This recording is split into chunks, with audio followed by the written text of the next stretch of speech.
کو علیحدہ ڈیل کریں گے اور عمران خان کو علیحدہ ڈیل کریں گے. وہ حکمت عملی اس لیے ناکام ہو گئی کہ دونوں نے پھر 14 اگست کو جو ہے نا اسلام آباد کی طرف مارچ کرنے کا اعلان کر دیا. اب ایک ہی دن میں 2 مارچ اور دونوں کو انتظامی طاقت سے روکنا یہ ممکن نہیں ہے. اس لیے مجھے یہ لگ رہا ہے کہ اس وقت دیکھنا ہی ہوگا. اور یہ بھی ممکن نہیں ہے کہ ایک کو روک دیا جائے, ایسا نہیں ہو سکتا. دیکھیں نا, یہ جب آپ نے رکاوٹیں کھڑی کی ہوں گی تو وہ کسی ایک کے لیے تو نہیں ہوں گی, دونوں کے لیے نہیں کر سکتے نا. اس میں دیکھنا یہ ہوگا کہ آج جو پرائم منسٹر قوم سے خطاب کر رہے ہیں اس میں وہ کیا ایسا پیکج دیتے ہیں. اہمیت کا حامل آج کا خطاب اس لحاظ سے بہت اہمیت کا حامل ہے کہ جو وزیر اعظم کہتے ہیں کہ وہ کرائسس کو ریزالو کریں گے, تو اس کرائسس کو ریزالو کرنے کے پاس ان کی پٹاری میں ایسی کیا چیزیں ہیں کہ وہ عمران خان کو بھی رام کر سکیں, ڈاکٹر طاہر القادری کو بھی سیاسی طور پہ رام کر سکیں, کیونکہ اب جہاں عمران خان پہنچ گئے ہیں وہاں ان کو سیاسی طور پہ مطمئن کرنا پڑے گا. اور مجھے لگ یہ رہا ہے کہ جو کمیشن کی بات ہے, انویسٹیگیشن کا مسئلہ ہے, اس سے عمران خان اتنی جلدی راضی نہیں ہوں گے. ٹھیک ہے. عظمیٰ بخاری صاحب ہمارے ساتھ ٹائم سے موجود ہیں, نون لیگ کی رہنما. عظمیٰ بخاری صاحب, آپ سے یہ جاننا چاہیں گے کہ عمران خان کی جانب سے نئے مطالبات سامنے آ گئے ہیں اور انہوں نے اپنی کچھ حکمت عملی واضح کر دی ہے کہ وہ 14 اگست کو جا کے کیا کرنے والے ہیں. کیا موقف ہے آپ کی پارٹی کا اس پر؟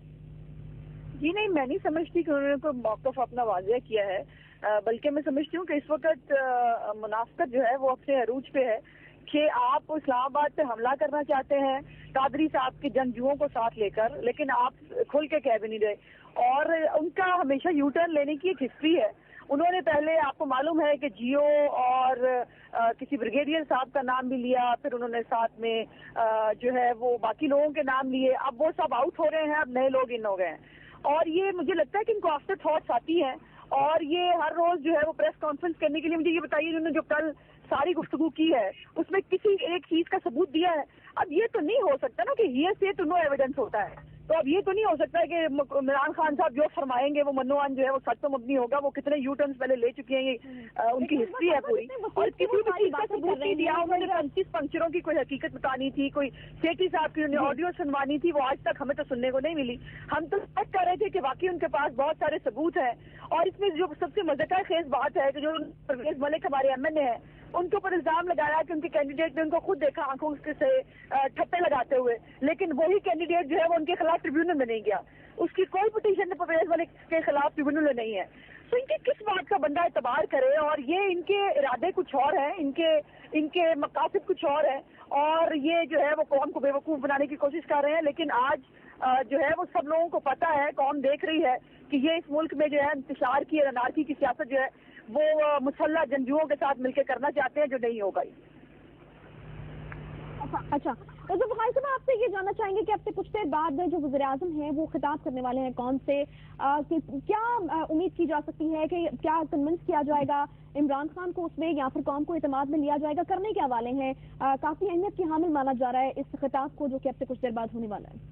جی یقیناً, دیکھیے پرائم منسٹر صاحب ایک جمہوری انسان ہے, ایک جمہوری وزیر اعظم ہے. وہ عوام کے مینڈیٹ سے کروڑوں ووٹ لے کے آئے ہیں, اور وہ اس ملک میں جتنی اس ملک کو ترقی اور خوشحالی کی طرف لے جانے کے لیے سر توڑ کوششیں کر رہے ہیں, یقیناً وہ آج قوم کو اعتماد ملیں گے. وہ ان کو دوبارہ مذاکرات کی دعوت دیں گے اور انہیں کہیں گے, دیکھیے اب یہ عجیب بات ہے کہ پارلیمنٹ کے اندر جو کمیٹی بنی ہے انتخابی اصلاحات کی, اس کی تو ممبر ہے پی ٹی آئی, اور اس کی تمام چیزوں میں, اس کی تمام اجلاسوں میں شرکت کر رہی ہے, لیکن ان کو فیصلہ باہر ڈی چوک میں بھی کرنا ہے. ایکچولی ان کو ایک جلسہ ہے, اور وہ جلسہ کرنے کے لیے انہوں نے پوری قوم کو جو ہے وہ ہجان میں مبتلا کیا ہوا ہے. اور جلسے یہ پہلے بھی کرتے رہے ہیں, ہم تو ان کو اسٹیج سے جا کے دیتے رہے, ان کو سیکورٹیاں دیتے رہے, ہم اب بھی دینے کے لیے تیار ہیں. لیکن جو انہوں نے ساتھیوں کو ساتھ لیا ہے, اور آج پی ٹی آئی کا ورکر جو ہے وہ خود پوچھ رہا ہے ان سے ان کی کون سی بات سچ ہے, اور جو مجھے سمجھ میں نہیں آتا کہ بالکل دو ڈفرینٹ انتہائیں ہیں. ایک انسان مڈ ٹرم الیکشن کو بھی نہیں مانتا, وہ انتخابات کو نہیں مانتا, ان قانون کو نہیں مانتا, وہ ان کا پارٹنر ہے. تو یہ ایکچولی چاہتے کیا ہے اس ملک کے ساتھ, اور ان سے جاننے کی کوشش کرتے ہیں کہ اب وہ جو دو انتہائیں ہیں وہ ایک پوائنٹ پر آئی ہیں یا نہیں. قاضی شفیق صاحب, اب پاکستان عوامی تحریک کے رہنما ہمارے ساتھ موجود ہیں. قاضی شفیق صاحب, کیا عوامی تحریک کی جانب سے جو مستقبل کا لائحہ عمل وہی ہے جو عمران خان نے بھی پیش کیا ہے, اتفاق ہو گیا آپ کا اس پر؟ جی بہت شکریہ. بسم اللہ الرحمن الرحیم. یہ 3-4 چیزوں پر آج ہمارا اتفاق کو پہلے بھی تھا اور آج بھی ہو, اور آج اس کی باضابطہ اناؤنسمنٹ بھی ہو گئی ہے کہ ہم عدم تشدد پر یقین رکھتے ہیں, ہم پرامن ہیں, پیسفل ہیں, نان وائلنٹ ہیں. اس کے علاوہ مارشل لا کے کسی صورت میں بھی ہم حامی نہیں ہیں، بلکہ ہم مارشل لا کو روکنے کے لیے سب سے پہلے آگے بڑھیں گے۔ حقیقی جمہوریت چاہتے ہیں ہم، اس ملک کے اندر ریئل ڈیموکریسی چاہتے ہیں، اور جو ڈیموکریسی جو ہے وہ یرغمال بنائی ہوئی ہے کچھ لوگوں نے، اور آئین کو یرغمال بنایا ہوا ہے، وہ اس آئین اور قانون کے نام کے اوپر ہو جو حقیقی آئینی لوگ ہیں جو بات کرنے والے ہیں ان کو بدنام کر رہے ہیں، ان کا غاصبانہ تسلط جو ہے اس سے اس آئین اور قانون کو آزاد کرانا ہے۔ اور جو آئین سسپینڈ پڑا ہوا ہے اس وقت پورے ملک کے اندر ہمارا آئین سسپینڈ ہے، اس آئین کی امپلیمنٹیشن کے ہم جنگ لڑ رہے ہیں۔ اس وقت آپ دیکھیں اگر اسلام آباد اور لاہور اور پورے پنجاب میں حالت یہ ہے تو آئین کو بالکل ایک طرف پہلے پریس کانفرنس ہوئی شام محمود قریشی نے کی اور رحیق عباسی صاحب نے بھی بات کی، اس میں یہ واضح ہو گئی۔ عمران خان کی جانب سے کچھ باتیں سامنے جس طرح نواز شریف استعفیٰ دے دیں، سپریم کورٹ انتخابی دھاندلی کی تحقیقات کرے، اور انہوں نے یہ بھی کہا کہ جسٹس ناصر ملک پر ان کو پورا اعتبار ہے، اس کے علاوہ ٹیکنوکریٹ کی حکومت قائم کی جائے جو اگلے انتخابات کرائے۔ ان پوائنٹس پر آپ کا اتفاق ہو گیا ان کے ساتھ؟ آپ لوگ بھی یہی چاہتے ہیں یا مطمئن ہیں اس سے؟ دیکھیں بنیادی طور پر اس کی آگے میکنزم میں فرق ہو سکتا ہے، لیکن بیسک جو مطالبہ ہے وہ یہی ہے کہ یہ جمہوری جس کو یہ جمہوریت کہہ رہے ہیں یہ جمہوریت نہیں ہے، یہ آئین معطل پڑا ہوا ہے۔ ہم نے حقیقی جمہوریت جو ہے اس کو بحال کرنا ہے، نظام کے اندر تبدیلیاں لانی ہے، سسٹم کو ٹھیک کرنا ہے، اس کے بعد پھر ہم نے الیکشن کی جانب جانا ہے۔ کون سا؟ آپ کی آواز کلیئر نہیں آئی۔ یہ ٹیکنوکریٹ کی حکومت قائم کی جائے، اگلے انتخابات کرائے جائیں، جو یہ جو پوائنٹس دیے ہیں عمران خان صاحب نے، آپ اس سے اتفاق کرتے ہیں یا پھر آپ کے بھی مقاصد یا مطالبات پورے ہو جائیں گے ان ساری چیزوں کے بعد؟ دیکھیں اگلے الیکشن کرانے سے پہلے بہرحال آپ کو ایک دفعہ فلٹریشن پلانٹ لگانا ہوگا، سب سے پہلے آپ کو احتساب کرنا ہوگا اور اس سسٹم کو ٹھیک کرنا ہوگا، اس کے اندر جو خرابیاں ہیں ان کو دور کرنا ہوگا، اور اس کے بعد آپ کو الیکشن کی جانب جانا ہوگا۔ اگر آپ بغیر اصلاحات کے الیکشن میں دوبارہ چلے گئے تو اس سے کوئی مختلف نتائج برآمد نہیں ہوگے، وہی لوگ، وہی خانوادے، وہی جاگیردار، سرمایہ دار دوبارہ پلٹ کر واپس آ جائیں گے، اور اس ملک اور قوم کی تقدیر کے ساتھ ہمیشہ سے مذاق ہوتا رہے گا اور کبھی بھی تبدیل نہیں ہوگا۔ یہاں پر لینا ہے بریک کے بعد واپس آتے ہیں سے کچھ ہی دیر میں۔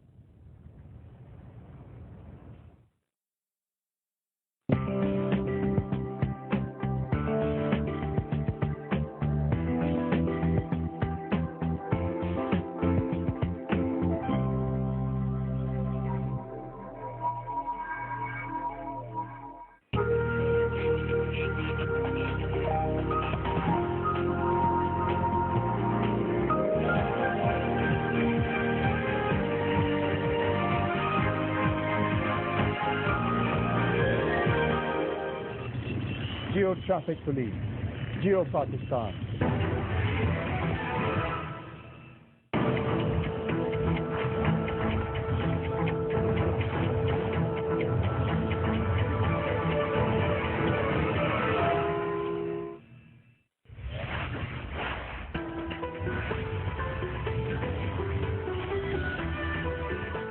حکومت لانگ مارچ سے کیسے نمٹے گی؟ انقلاب کو کیسے روکے گی؟ جس نے آزادی کیسے منائے گی؟ وزیراعظم نواز شریف آج قوم سے خطاب میں حکومتی حکمت عملی بتائیں گے۔ وزیر داخلہ شعبہ نثار کہتے ہیں پولیس والوں کے ہاتھ توڑنے اور اپنے لوگوں کو شہید کرنے والوں کو کھلا نہیں چھوڑ سکتے، لیکن قانون کے دائرے میں سیاسی سرگرمیوں کا احترام کیا جائے گا۔ پی ٹی آئی کے وقت کی عوامی چہرے کے رہنماؤں سے ملاقات، شاہ محمود قریشی کہتے ہیں ان کی کوشش آئین اور قانون کے اندر ہوگی، دونوں پارٹیاں مارشل لا برداشت نہیں کریں گے۔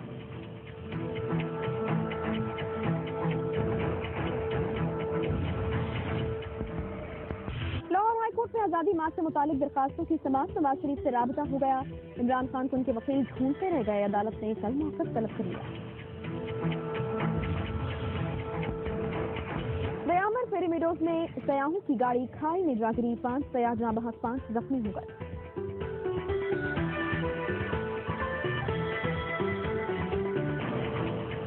تیرہ عثمان خان میں 2 مختلف واقعات میں پولیس اہلکار سمیت 507 ہلاک، 2 افراد زخمی ہو گئے۔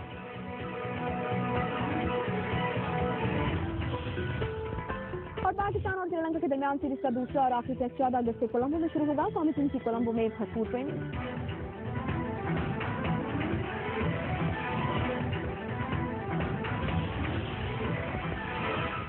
Welcome back to headlines, آپ نے جانی، واپس آتے ہیں اس بریک کے بعد۔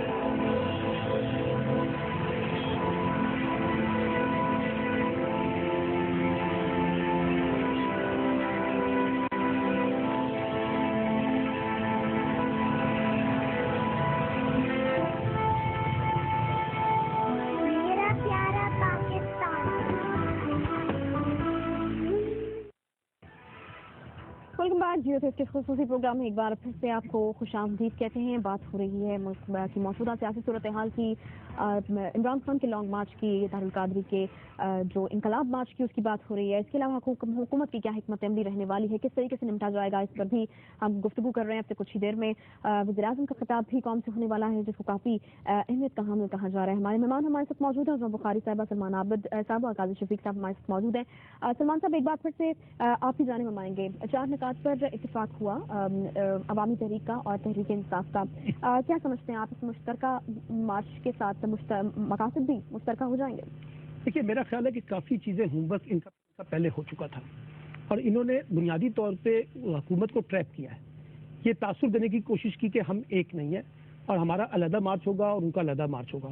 لیکن دیکھیے, جس دن 14 یوم شہداء والے دن ڈاکٹر طاہر القادری صاحب نے 14 اگست کا اعلان کیا, اس سے بڑی صورتحال واضح ہوگی. پھر آج جس طرح سے پیڈ کا اور پی ٹی آئی کے لوگوں کی ملاقات ہوئی ہے, اور جیسے ابھی قاضی کہہ رہے تھے, دیکھیے یہ جو نقطہ ہے نا جس کے اوپر آپ نے بات کی, اس پہ بھی اختلاف نہیں ہے. عمران خان نے بھی کہا ہے کہ پہلے 2013 کے انتخابات کی انویسٹیگیشن ہوگی اور اس کے بعد نئے انتخابات ہوں گے. وہ اصلاحات کی بات کر رہے ہیں تو بات ایک ہی ہے. اس لیے میں سمجھتا ہوں کہ بہت سے معاملات پہ یہاں اتفاق ہے. اب دیکھنا صرف یہ ہوگا کہ وزیر اعظم صاحب جو ہیں اس سارے معاملے کو کس طرح سے ڈیل کرتے ہیں. آج اپنے خطاب میں کیا چیز ایسی کہتے ہیں جس سے وہ ڈیل کریں گے, کیونکہ دیکھا یہ جا رہا ہے کہ ابھی تک جس وقت میں آپ سے بات کر رہا ہوں, اگر اس سارے معاملے کو انتظامی بنیادوں پر ڈیل کرنا ہے اور بزور طاقت کنٹینر لگا کے ان کے راستے روکنے ہیں اور ان کو اسلام آباد جانے نہیں دینا, اس سے مسائل پیدا ہوں گے. آپ نے دیکھا کہ خورشید شاہ نے بھی یہی کہا, رحمان ملک نے بھی یہ کہا, اور ابھی جماعت اسلامی کے امیر سراج الحق نے بھی یہ بات کی ہے کہ ان کو اسلام آباد جانے کی مکمل آزادی ملنی چاہیے. بلکہ یہاں تک کہا گیا کہ صرف عمران خان کو نہیں بلکہ ڈاکٹر طاہر القادری کو بھی دیں, اور وہاں جا کے جو معاملات طے ہوں گے, بات چیت ہوگی, پھر وہ نکالیں. لیکن اگر یہاں پر آپ انتظامی اقدامات کر لیں گے تو وہاں بات چیت کے امکانات اور محدود ہو جائیں گے.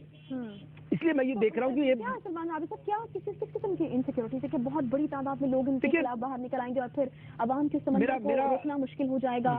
آپ بتائیں کیا یہ. میں ہمیشہ سے کہتا ہوں کہ پی ایم ایل این میں اور پاکستان پیپلز پارٹی میں جو بنیادی فرق ہے نا جی, اس کو ہمیں ریلائز کرنا چاہیے. پاکستان پیپلز پارٹی بہت سے معاملات کو سیاسی طور پر ڈیل کرنے کی عادی ہے. جیسے آپ نے دیکھا 18ویں ترمیم کے معاملے میں, آپ نے دیکھا یہی ڈاکٹر طاہر القادری جب اسلام آباد میں گئے تو کیسے ڈیل کیا گیا. پی ایم ایل این زیادہ تر چیزوں کو مینجمنٹ انتظامی بنیادوں پر ڈیل کرتی ہے اور زیادہ انحصار کرتی ہے عوامی نمائندوں کے مقابلے میں بیوروکریسی پہ. اس لیے اب یہ جو آج جس طرح سے لاہور کا منظر انہوں نے بنا دیا ہے, اس سے تو لگتا ہے کہ آپ نے انتظامی طاقت کو بنیادی طاقت سمجھ لیا ہے, جبکہ آپ کی کنجی جو ہے وہ بنیادی طاقت انتظامی نہیں ہونی چاہیے تھی. آپ کی بنیادی کنجی جو ہے وہ آپ کا سیاسی پوائنٹ آف ویو ہونا چاہیے تھا کہ کسی طرح سے اس کو ڈیل کریں. لیکن اب میں یہ کہہ رہا ہوں اب سلمان عابد صاحب, اب یہی بات اگر عظما بخاری صاحبہ کی جانب میں لے کے جاؤں گے تو وہاں سے یہی بات آئے گی کہ ہم نہیں چھوڑ سکتے رحم و کرم پر ان کے, اور تشدد ہو جائے گا, ہنگامہ ہو جائے گا, اور ہم اس طریقے سے نہیں چھوڑ سکتے. تو کیا آپ کو واقعی لگتا ہے کہ اس طرح کی کوئی چیزیں ہو سکتی تھیں؟ وائلنس تو ہو سکتا تھا, لیکن ایک بات یاد رکھیے, وائلنس ہوتا ہے ہمیشہ ریئیکشنری. جب مجھ پہ کوئی وائلنس کرے گا تو اس کے نتیجے میں وائلنس ہوگا نا, تو اس لیے یہ دونوں کی ذمہ داری ہوتی ہے. وائلنس کو روکنا جو ہے کسی ایک کی ذمہ داری نہیں ہے, یہ پاکستان عوامی تحریک کے لوگوں کی بھی ذمہ داری ہے, یہ عمران خان کے لوگوں کی بھی ذمہ داری ہے, اور یہ خود حکومت کی بھی ذمہ داری ہے. اگر تینوں کے درمیان کوئی کوارڈینیشن بن جائے, آپس میں گفت و شنید ہو جائے, کوئی میکینزم تیار ہو جائے, جیسے ابھی عظما کہہ رہی تھی کہ کوئی چیزیں طے نہیں ہیں, تو اگر یہ چیزیں طے ہو جائیں تو اس سے پھر وائلنس کے امکانات کم ہو جائیں گے نا. ابھی تو پرابلم یہ ہو رہا ہے کہ ان کے آپس میں کوئی اعتماد نہیں ہے, ڈیفیسٹ ہے. ابھی جیسے عظما کہہ رہی تھی کہ وہ لوگ تو تباہ کرنے جا رہے ہیں, جمہوریت کو تباہ کرنے جا رہے ہیں, تو پھر کیسے وہ آپ ڈیفیسٹ کو جو ہے وہ بحال کر سکیں گے. عظما بخاری صاحب, یہ بار بار تحریک انصاف اور عوامی تحریک کے جو لوگ ہیں وہ یہ کہہ رہے ہیں کہ بار بار جیسے امتحانی کرا رہے ہیں کہ ان کا مارچ پرامن ہوگا, تو پھر کیوں فری ہینڈ نہیں دیا جا رہا؟ کیا وجہ ہے کہ حکومت پھر بھی انہیں روکنے پر لگی ہوئی ہے؟